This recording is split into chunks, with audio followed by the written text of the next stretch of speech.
Pain doesn't always come with a scream. Sometimes it arrives in silence. I couldn't remember the exact moment I fell. Maybe it was after the first shove, or maybe it was when my head hit the cabinet on the way down. All I knew was that I was lying face down on my own kitchen floor, the cold tiles biting into my cheek like winter knives. My ribs ached with every shallow breath, each inhale a punishment for trusting the wrong people. There was blood in my mouth. That metallic, bitter taste you never quite forget. It coated my tongue, ran down my throat, and reminded me this wasn't a nightmare. It was real. Then movement. I blinked, vision hazy, but the shape in front of me became clear. Black shoes, pressed slacks, and then his face. Michael, my little brother. He wasn't rushing toward me. He wasn't kneeling down or checking if I was conscious. He wasn't even looking me in the eye. He was standing still, like a man waiting for his Uber. His arms were crossed, and his jaw was tight, not with worry, but with annoyance. He glanced toward the door. Then, with the calm of someone choosing not to care, he stepped over my body. I kid you not, he literally stepped over me. He adjusted his collar, avoided getting blood on his shiny leather shoes, and walked out of the apartment without saying a word. No, "Are you okay?" No, "What the hell just happened?" No, "I'm sorry." Just the soft click of the door closing behind him, and silence. That silence, it was colder than the floor, colder than the bruise forming on my cheek, colder than the betrayal throbbing through my chest, colder than Sarah's fist had ever been. It didn't need to shout. It whispered something far worse. "You don't matter." My phone buzzed beside my head, somewhere between the broken shards of trust and the bruised silence swallowing my kitchen. The screen lit up. One message. 4 words. "Stay away from us." I stared at it, those words burning through the haze of blood and betrayal. It didn't say, "Are you okay?" It didn't say, "I'm sorry." It didn't even ask what had happened. It wasn't confusion. It wasn't fear. It was rejection. Cold, calculated, final. In that moment, something in me died. Not physically. No, the body always survives longer than the heart. What died in me was the part that still hoped. The part that made excuses for him. The part that had defended him to friends, to colleagues, to strangers, because he was my brother. That Danielle was gone. That version of me, the one who always forgave, always patched the holes others made, she died on that kitchen floor. And what rose in her place was something quieter, colder, clearer. With a steady hand that didn't match the pain in my ribs, I reached for the phone. The screen was still glowing. Those words still there, still fresh, still cruel. My fingers didn't hesitate. I typed back one word, "Done." And I meant it. Not as a tantrum, not as a threat, but as a vow that I would never again shrink myself to be loved by people who couldn't even see me bleeding. The silence after I hit send wasn't empty. It was full of finality, full of fire, full of the first breath of a new version of me, the version that finally stopped begging to be chosen. Stillness isn't always surrender. Sometimes it's strategy. I stayed on that floor longer than I care to admit, not because I was weak, but because I needed the silence. I needed to feel every inch of that betrayal, every heartbeat thudding against a bruised rib, every breath like glass through my lungs, every memory of Sarah's fist and Michael's indifference. I let it all sink in, like ice into skin, not to cry, not to panic, but to remember, to burn it in, because this time I wasn't going to forget. A light above me flickered, harsh, fluorescent kitchen-grade cold. It painted the room in tones of pale blue and steel gray. It made everything look clinical, like I was the failed patient of a family that never learned how to care. And then I moved. Not fast, not frantic, but deliberate. I turned my head slowly, as if I were pulling my soul back into my body one vertebra at a time. And I sat up. My lips stung, my ribs screamed, but I ignored them. I didn't wipe the blood. I let it sit there, red and angry, because I needed to feel it. That pain, it was no longer weakness, it was clarity. I grabbed the kitchen chair and pulled myself up a full-body declaration. I am not broken. I am becoming exact. Not emotional, not hysterical, not the dramatic sister. Precise. The Danielle who loved blindly had died on the floor. The Danielle who rose, she had plans. You don't just wake up one day and feel invisible. It happens slowly, one small dismissal at a time. For as long as I can remember, my family had two roles. Michael was the son, I was Wishade.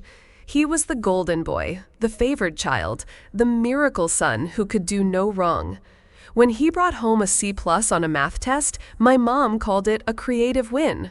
When I brought home straight A's and a leadership award, she barely looked up from her tea. "Well, don't push yourself too hard, Danielle," she said once. "You don't want to scare the boys off." Scare them off? From what? My ambition? My ability to think? When Michael got a part-time job as a cashier, she acted like he'd become CEO.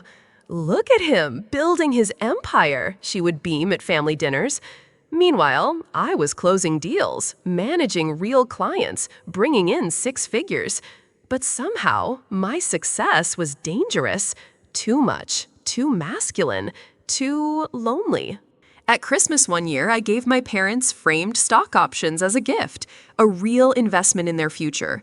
Michael gave them matching coffee mugs that said, "Best parents ever." Guess whose gift got posted on Facebook? Every win I had came with a warning. Don't make others feel bad. Stay humble. Men don't like women who outshine them.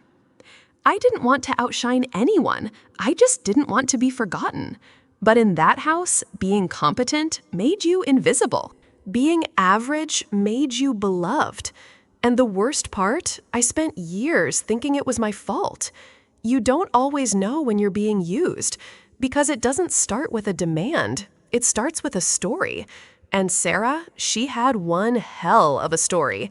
She walked into our lives like a fragile wind, soft-spoken, wide-eyed, with trembling hands, and a tragic past that made you want to fix everything for her.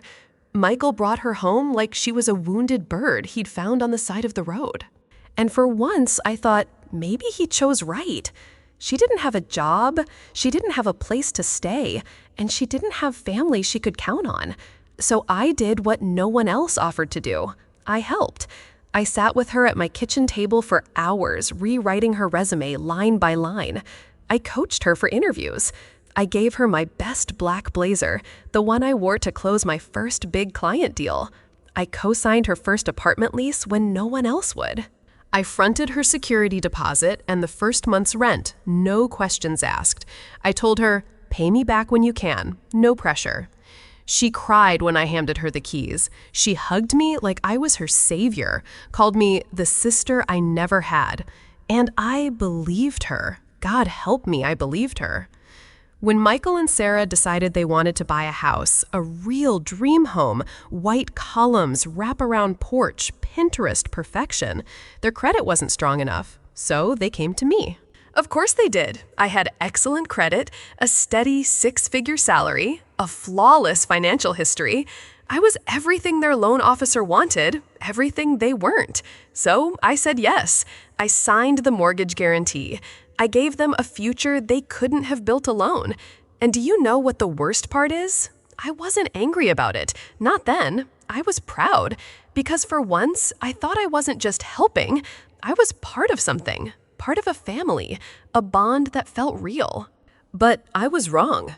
I wasn't a sister. I was a safety net, a ladder, a wallet. And once they climbed high enough, they kicked the ladder away. Strong women don't just wake up strong. They become strong because they're never allowed to fall apart. In my family, I was the fixer, the peacemaker, the one who stayed calm while everyone else fell apart. Michael wrecked Dad's car. I was the one who helped explain it away. Mom missed a bill payment. I was the one who covered it quietly with no thanks. When Grandpa died and left behind a small inheritance, it mysteriously went to help Michael buy a flashy car. They told me, "You're doing well, Danielle. You don't need it." Need it? No. But maybe I needed to be considered, to be seen. I was the daughter who never caused trouble, who handled things, who held everyone together without making a scene. And what did I get in return? Not love, not respect, just expectation. Expectation that I'd keep smiling, keep giving, keep carrying the weight without once letting it show that I was tired. They called me the strong one, but that's not a compliment. That's a job title. And the day I finally collapsed under the weight of everything I carried, they didn't help me up. They stepped over me. Their dream house was built on my name, not on love, not on hard work, not on sacrifice they made, but on me. Michael and Sarah had found the house months ago, a $750,000 colonial with white columns, wraparound porch, and just enough faux charm to make it Instagrammable. They'd gushed about it over dinner once, passing their phones around to show photos, the open concept kitchen, the clawfoot bathtub, the backyard that would be perfect for future kids. I remember smiling and nodding, even though I hadn't been asked to come see it, even though I knew there was no way they could afford it. Sarah was freelancing barely. Michael had changed jobs 3 times that year. Their credit scores were bruised and battered, held together with duct tape and good intentions. So when the bank said no, they turned to me. Because of course they did. Danielle, the responsible one. Danielle, the one with pristine credit. Danielle, the one who always said yes. They didn't ask me to buy the house. No, they just needed a signature, a little help, a technicality. But that little help, that was everything.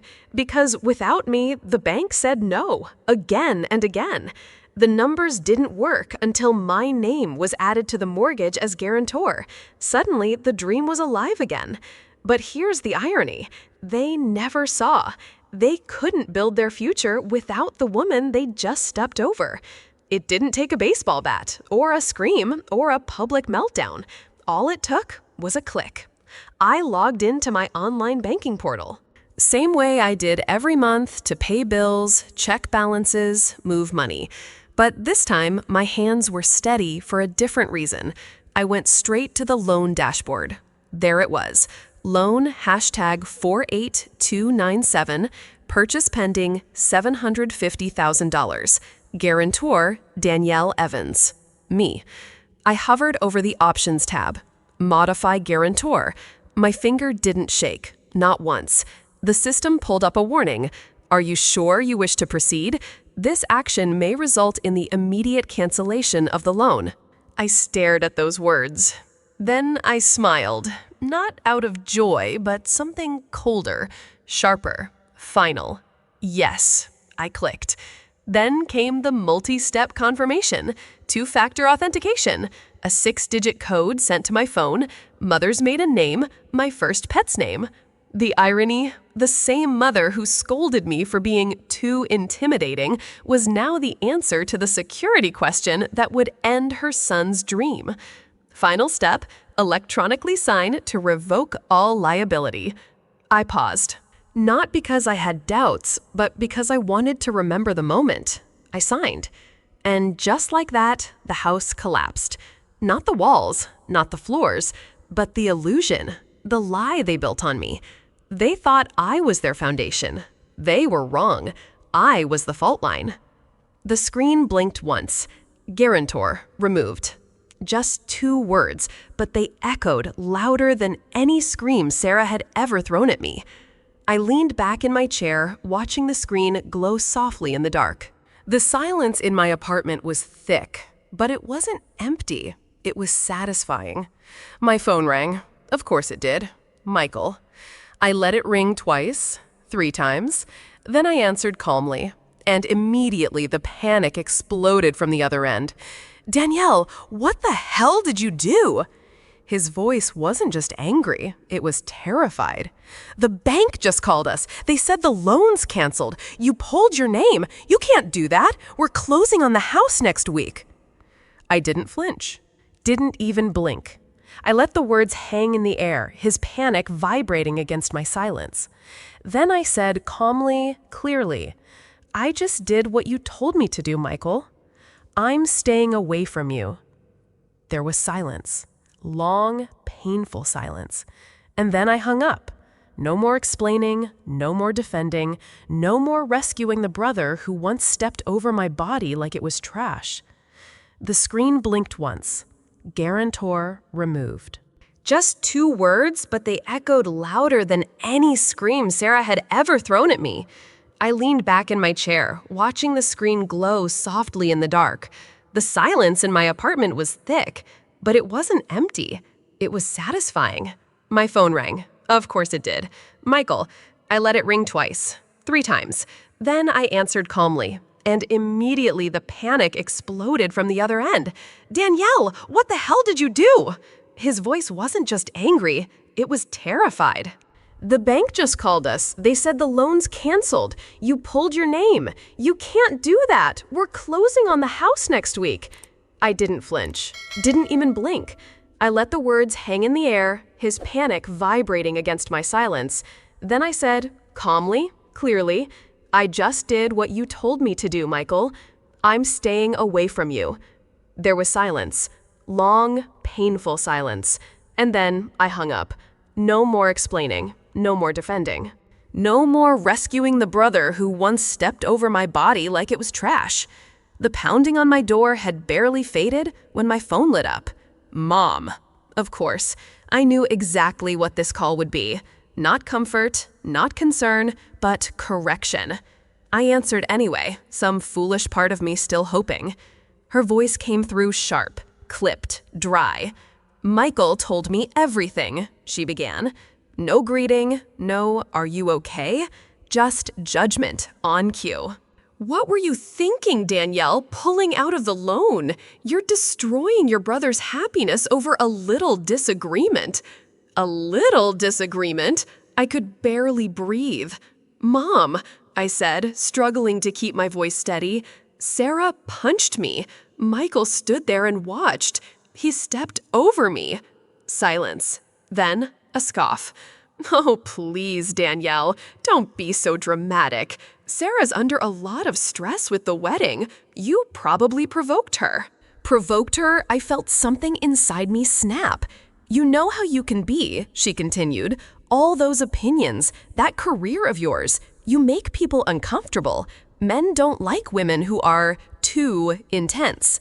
And there it was, the truth, the family gospel I had been raised under. Success isn't celebrated, it's silenced, because if you're a woman and you're strong, they'd rather you be quiet. A few days later, just when I thought I'd survived the worst, it arrived. A knock at the door, a man in uniform, a signature required, temporary restraining order, filed by Sarah Evans. I held the envelope like it was made of fire. My fingers trembled, my chest tightened, and when I read it, I nearly collapsed. It wasn't just a legal document, it was a full-blown fiction novel. According to Sarah, I was an unhinged, obsessive sister-in-law, a jealous woman desperate for my brother's attention, a career-obsessed woman with a violent temper, who had threatened, harassed, and finally assaulted her out of nowhere. It was so well-written, so disturbingly rehearsed, so believable if you didn't know me. And for a brief, horrifying second, I started to believe it. Maybe I was dramatic. Maybe I did push too hard. Maybe this really was all my fault.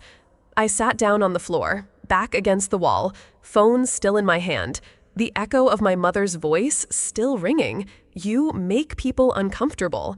The world spun. My chest burned.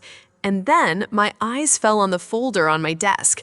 Evidence for court. Photos, medical records, screenshots, security footage, facts, truth. And just like that, I didn't feel crazy anymore. I felt ready. Courtrooms are strange places.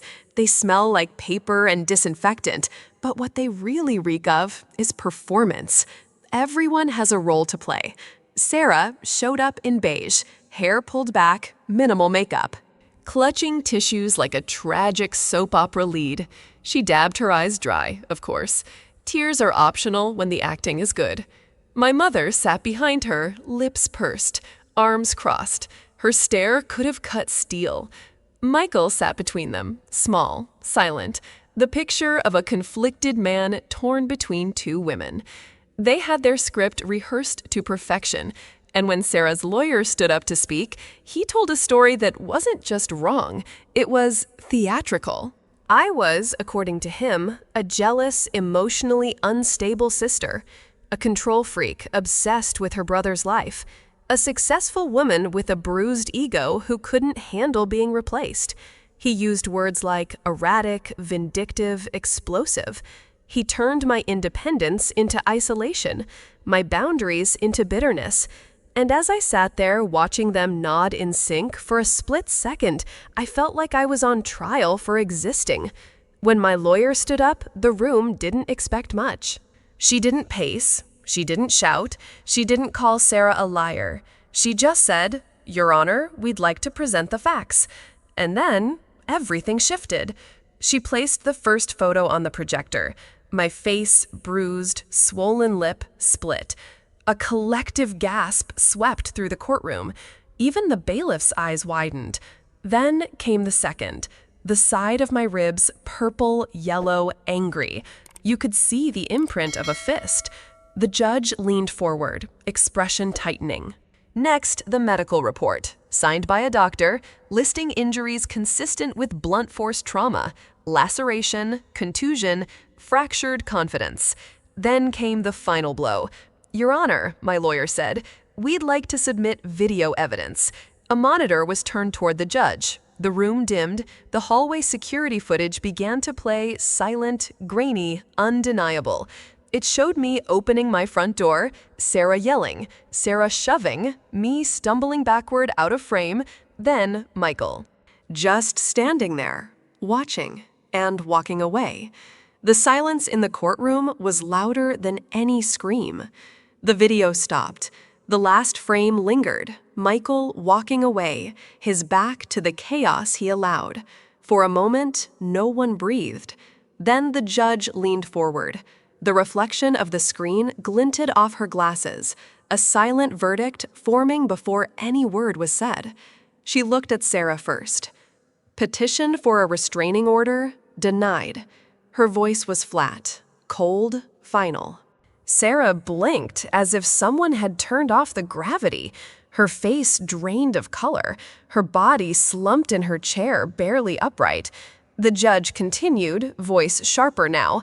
"Miss Evans, you're fortunate this court is not pursuing charges today, but filing false reports and committing perjury are criminal offenses. This isn't a game." Then she turned to me, and for the first time, I felt seen, not pitied, not doubted, seen. "This court is adjourned." Gavel. One crack. Sharp enough to split history. Behind me, Jessica grabbed my hand. In front of me, Michael sat frozen, face blank. And my mother, she just stared. A lifetime of silence sat between us, and for once, I had no need to break it. She didn't move cities, she didn't book a solo trip to Bali, she didn't burn their photos. Danielle just started living, but this time without apologizing for it. She accepted the promotion at work, the one she almost turned down because it might make Michael uncomfortable. She bought a new couch, one without bloodstains or memories. She signed up for a pottery class on Thursdays, not because it looked cool on Instagram, but because she once said at 14, "I think spinning clay looks peaceful," and no one had listened. Now she listened to herself. Every time the wheel spun under her palms, she molded something new, a bowl, a vase, a cup. But in truth, she was reshaping herself. Clay collapsed sometimes. Her hands slipped, pieces cracked, but she kept going. Not to impress, not to prove anything, just to feel whole. And slowly she began to. It came on a Tuesday, a plain white envelope with Michael's handwriting, no return address. Just her name, Danielle. Her hands didn't tremble. her heart didn't race. She just stared at it like you would stare at a stranger on the train who used to mean something. Inside, an apology. Or at least his version of it. I didn't know how to handle everything. I thought you were strong enough. I was wrong. I'm sorry. She read it once. No tears, no rage. Just a strange, almost surgical silence. And then she folded it, walked to the kitchen, opened the trash can, dropped it in, pressed the lid closed. Click. The sound of something ending. She didn't need his remorse. She didn't need closure, because healing had already begun without him. She hadn't noticed it at first. The cactus had always just been there. Spiky, ugly even, a leftover from her old apartment, something she forgot to water, but it never seemed to die. Until one morning, sunlight spilled over her windowsill, and there it was, a single, brilliant red flower, delicate, defiant, growing from the ugliest part of something that had survived. Danielle stared, then smiled. She picked up the watering can, gently poured into the dry soil, and whispered, "I used to think being strong meant having no scars. Now I know. Being strong means living anyway, even with the scars." She touched the cactus with the back of her finger, carefully, not afraid anymore. Have you ever had to walk away from your own blood just to protect yourself? Danielle looks at the camera. No tears, just clarity. Have you ever felt guilty for saving yourself from the people who were supposed to protect you? She leans forward softly. Let me tell you something. I learned the hard way. Family is who shows up, not who shares your DNA. Love isn't owed, it's earned, and you're not wrong for choosing peace over pain. She takes a breath. If you're watching this and you're in that place, confused, guilty, broken, I see you, and I promise you're not alone. The camera lingers. Danielle leans back, a softer tone now. Not broken, not angry, just honest. If you're still here, if you're still listening, and something I said hit a nerve, then maybe you've been there too. She pauses. Maybe you've kept quiet when they hurt you. Maybe you gave too many chances. Maybe, like me, you believed that if you just loved harder, they'd change. Then she looks up into the lens. So let me ask you something. Just one question. What do you deserve? Not what they told you, not what guilt says, but deep down, what do you really deserve? She opens her hands gently. I know what I deserve now. And if you're ready to say it out loud, drop it in the comments. Share your story. Someone out there needs to hear that they're not alone. Maybe it's you. Maybe it's me. Maybe it's all of us. Danielle stands in front of a door. Not the door from her past, but a door. Her door. She places her hand on the knob. Healing isn't about forgiveness, not always. Sometimes healing is about reclaiming your right to choose who gets a key to your peace. She looks back one last time at that old familiar hallway where too many arguments happened, where she bled, begged, believed. Then she turns forward, takes a breath, and opens the door. Sunlight floods the frame. This door, it was always mine. I just forgot that I could close it, lock it, and open a new one for people who actually deserve to walk through. She steps into the light, not looking back. Not every scar needs to be covered. Some are meant to remind you of your strength. Danielle's story teaches us that sometimes walking away is the bravest thing you can do. Family should never cost you your dignity, your peace, or your safety. Forgiveness is optional. Healing is essential. And boundaries, they're not walls, they're doors. You choose who to open for. So if you're holding on just because it's family, maybe it's time to ask yourself, what do I deserve? Because choosing yourself is not selfish, it's survival. If Danielle's story touched something in you, if you've ever had to choose yourself when no one else would, subscribe to this channel. Here, we tell stories that speak truth, stories that heal, stories that remind you, you are not alone. Comment below and tell us, what do you deserve? Like, share, and subscribe to join a community that sees you truly.